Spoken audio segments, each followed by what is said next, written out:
অবশেষে দীর্ঘ এক দশকের অপেক্ষার অবসান ঘটিয়ে মাথাভাঙ্গা শহরের জীবনরেখা সুটুঙ্গা নদীর দ্বিতীয় সেতুর নিচ থেকে পুরনো কাঠের সেতুর অবশিষ্টাংশ ও নতুন সেতু তৈরির সময় নদীতে পড়ে থাকা নির্মাণ বজ্র সরানোর কাজ শুরু হয়েছে।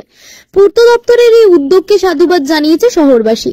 সেতুর নিচে জমে থাকা কাঠামো ও নির্মাণ সামগ্রী দীর্ঘদিন ধরে বর্ষার সময় কচুরিপানা ও অন্যান্য বজ্র আটকে রেখে নদীর স্বাভাবিক প্রবাহে বাধা সৃষ্টি করছিল, যার ফলে নদী দূষণের মাত্রা বেড়ে চলেছিল।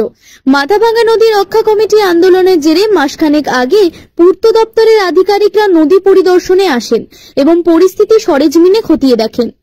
ইতিমধ্যেই সেতুর নিচে কচুরিপানা জমতে শুরু করেছিল, যা নিয়ে শহরবাসীর উদ্বেগ ছিল চরমে।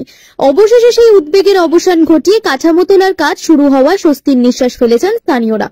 পূর্ত দপ্তরের এই পদক্ষেপে মাথাভাঙ্গা শহরের পরিবেশ ও নদীর স্বাভাবিক প্রবাহ ফিরে আসার আশায় আশাবাদী শহরবাসী।